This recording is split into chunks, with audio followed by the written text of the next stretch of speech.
Hello everyone and welcome to our module on antipsychotics. Let's start by talking about dopamine, which as you probably know is a neurotransmitter used in the central nervous system.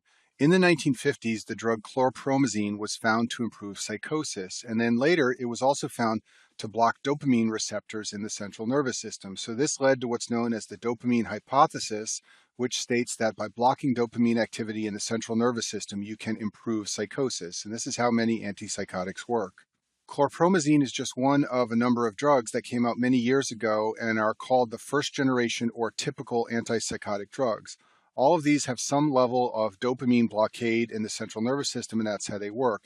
Haloperidol, which is also called Haldol, is still commonly used today, and these other drugs here are first generation or typical antipsychotics. Most of them end in azine. Most of these are not used that commonly today because, as we'll talk about later in this video, the second generation antipsychotics have less side effects. But nevertheless, these are the first generation or typical antipsychotics on this slide.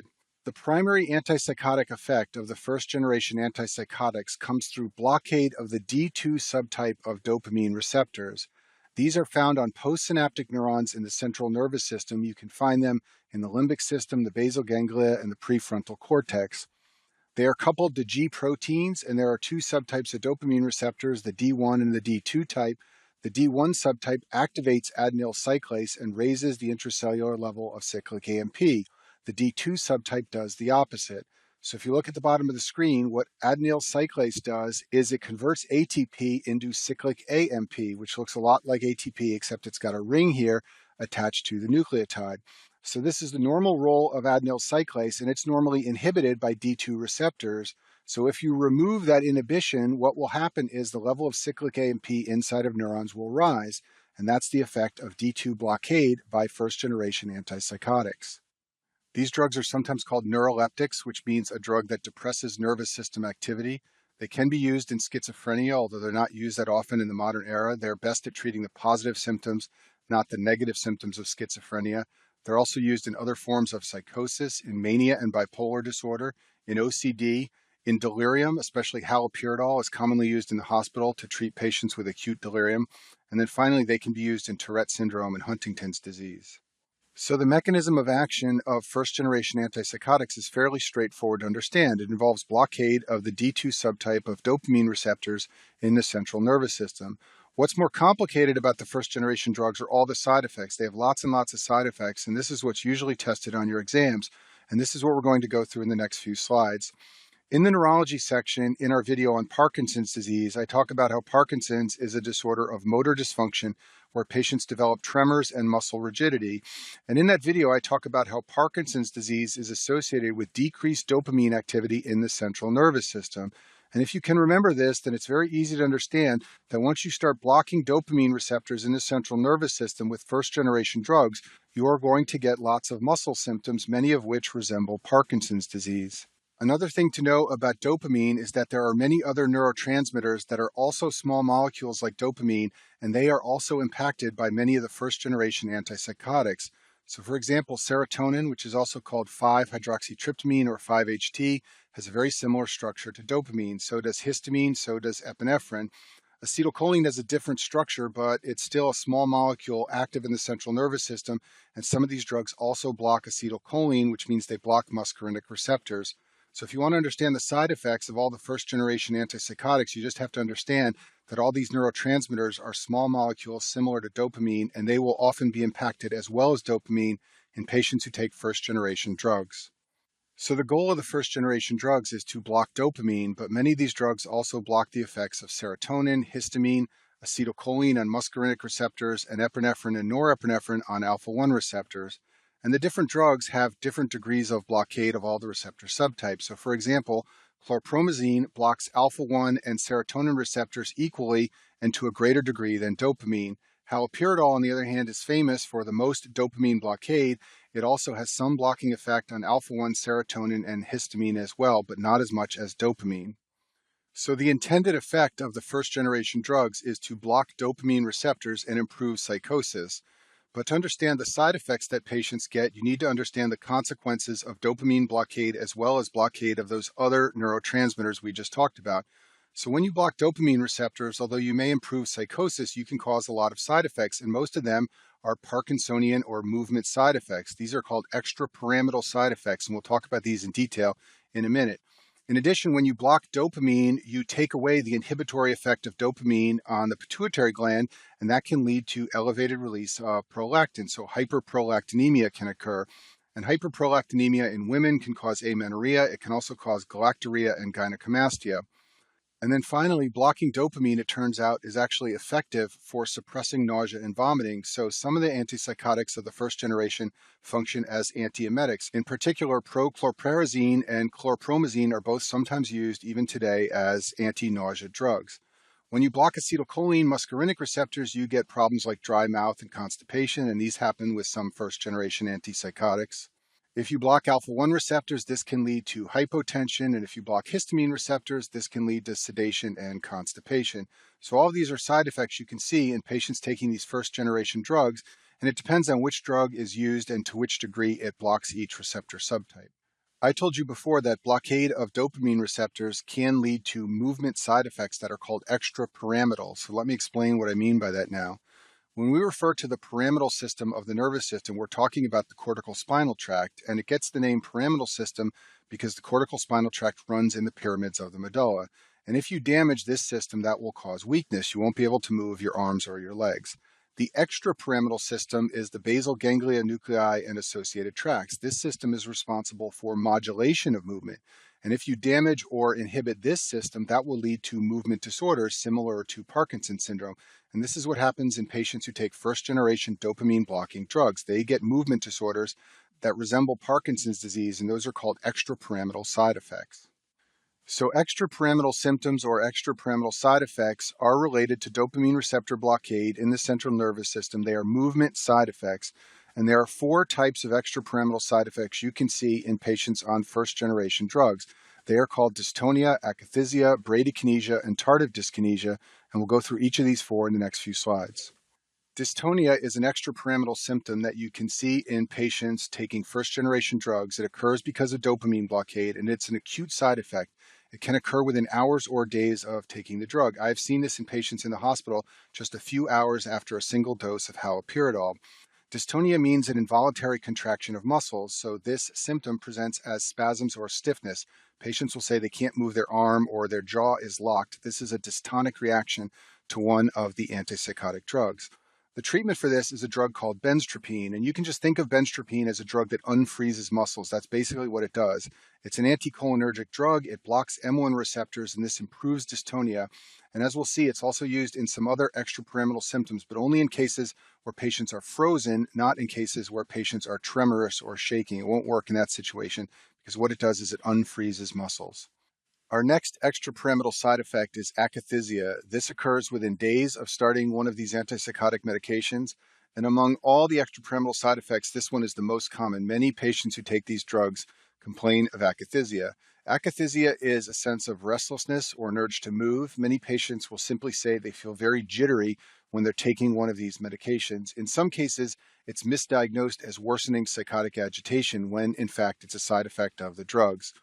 The treatment is to lower the dose of the antipsychotic medication if that's possible.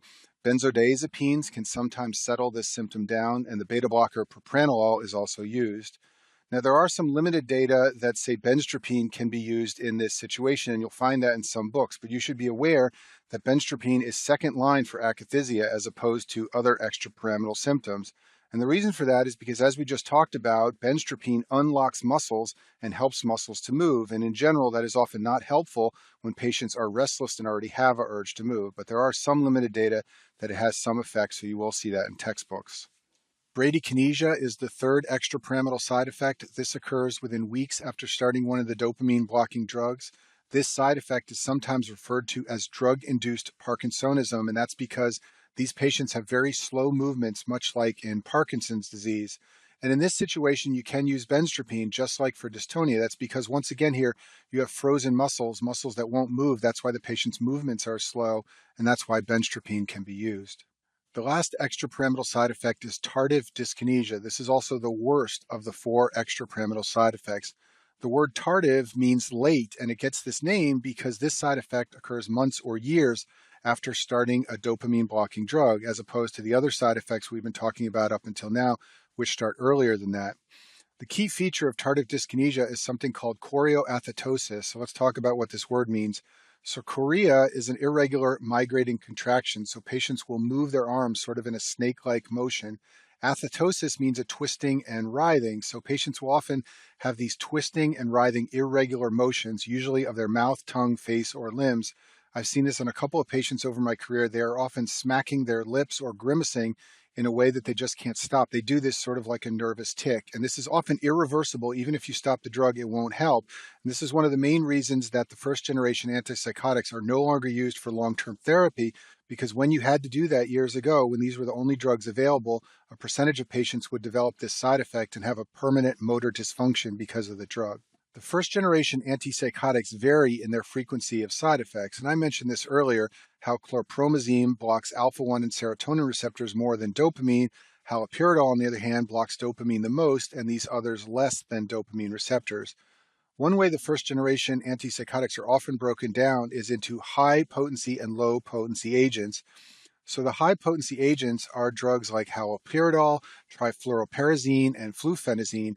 These drugs are called high potency because they're very potent. It takes a lower dose to achieve the desired effect. For example, the typical dose of Haldol, which is another name for haloperidol, is only 1 milligram, a very small dose.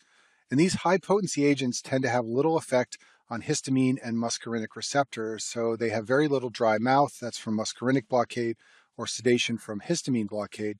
The main side effects of the high potency agents are extrapyramidal side effects, and that's because they're very strong dopamine blockers. Just like haloperidol shown in the bottom of the screen here, they tend to block dopamine receptors more than any other type of receptor.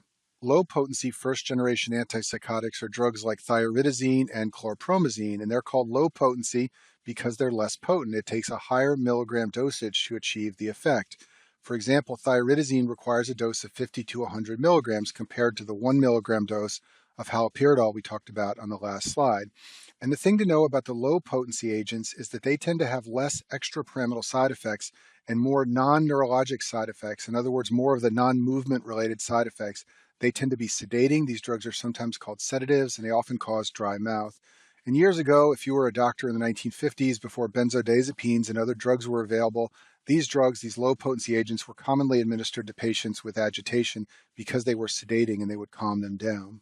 So you can think of these first-generation agents as a spectrum. The low-potency agents, like those over here, have lots of non-extrapyramidal side effects like sedation and dry mouth. The high-potency agents, like those on the other end of the spectrum, tend to have more EPS or movement symptoms related to the drugs. All the side effects of first-generation antipsychotics that we've talked about up until this point have involved blockade of some receptor type like histamine or dopamine.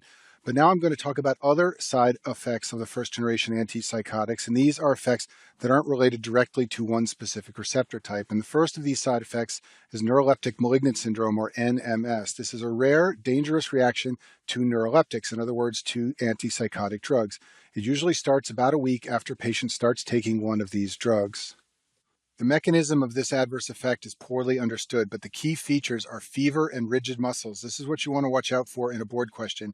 If you see rigid muscles, you may be thinking of some extrapyramidal side effect, but if there is fever involved, you should think of NMS. In addition, the patient usually develops mental status changes. This is a form of encephalopathy, and there's also muscle damage, so creatine kinase levels will rise in the blood. You can detect these on a blood test. There can be myoglobinuria, which can lead to acute renal failure and rhabdomyolysis. The treatment is with dantrolene, which is a muscle relaxant, or bromocriptine, which is a dopamine agonist. And in the musculoskeletal section, in the video on skeletal muscle, I talk about malignant hyperthermia. That is a very similar clinical syndrome to NMS. Malignant hyperthermia is related to the ryanodine receptor. That's not the case for NMS. But malignant hyperthermia develops among patients who receive the anesthetic halothane or succinylcholine. It looks a lot like NMS with fever and rigid muscles, and it has the same treatment, which is dantrolene, a muscle relaxant. Some of the antipsychotics may prolong the QT interval. That's because some of these drugs have cardiac potassium channel blocking effects. And in the video on antiarrhythmic drugs, in the cardiology section, I talk about how drugs that block cardiac potassium channels usually prolong the QT interval. And if the QT interval becomes prolonged enough, it can lead to torsade de Pointes, which is a life-threatening cardiac arrhythmia. And among all the antipsychotics, the one that's famous for doing this is IV haloperidol. Some of the antipsychotics can have ocular or eye side effects. These usually aren't seen in the modern era, but years ago, when patients took first-generation antipsychotics for long periods of time, some of these ocular effects could develop. Chlorpromazine begins with a C, and that can help you remember that it may cause corneal deposits. Remember, the cornea is in the front of your eye, and that's where you'll see these deposits. And in some cases, this used to accelerate the aging of the lens in patients on this drug. Thioridazine has an R in the middle of the name, and that can help you remember that it leads to retinal deposits. Remember, the retina is in the back of the eye, so deposits can form there. In some cases, it would look like retinitis pigmentosa. This is a picture of retinitis pigmentosa shown on the screen here. This is a disorder caused when children have loss of rods and cones, but you can see similar features in patients who have thioridazine complications. What patients used to complain about when they got this side effect was browning of their vision. And years ago, when doctors prescribed thioridazine long-term, they would use a low dose to avoid this side effect. Now we're going to move on and talk about the second generation or atypical antipsychotic drugs. And just like the first generation drugs, these drugs also have properties whereby they block dopamine receptors and histamine receptors and other receptors to varying degrees depending on the drug. The main difference between the second generation drugs and the first generation drugs is that the second generation drugs have far fewer side effects, and in particular, they have a much lower rate of extrapyramidal adverse effects. And that's why these drugs are much more commonly used for chronic therapy of conditions like schizophrenia in the modern era, because patients are much less likely to develop extrapyramidal side effects and other side effects. Most of the second generation drugs end either in apine or idone. The one exception is a drug called aripiprazole, which we'll talk about at the end of this video. One thing to know about the second generation antipsychotics is that many of them have significant serotonin receptor blocking effects. So years ago, people were studying LSD, which is lysergic acid diethylamide. It's a drug of abuse that I talk about in substance abuse videos. And people figured out that one of the reasons LSD makes you hallucinate is because it activates serotonin receptors. In particular, they found out that the 2A subtype of serotonin receptors was responsible for many of the hallucinations caused by LSD. Later, people studied the atypical or second-generation antipsychotics and found that many of these drugs significantly block the 2A subtype of serotonin receptors. And in fact, many of these drugs are as or more effective serotonin blockers compared with dopamine. So for example, if you look at the bottom of this slide, two second-generation drugs are shown here, clozapine and olanzapine. So clozapine blocks alpha-1 receptors more than serotonin, but it blocks serotonin more than dopamine, and this is typical of the second-generation agents. Olanzapine blocks serotonin more than histamine and dopamine, and it blocks alpha-1 receptors the least. But this pattern of more serotonin block compared to dopamine block is seen among many of the second-generation agents, and this is believed to be why they're better at reducing psychosis without causing as many side effects as the first-generation drugs.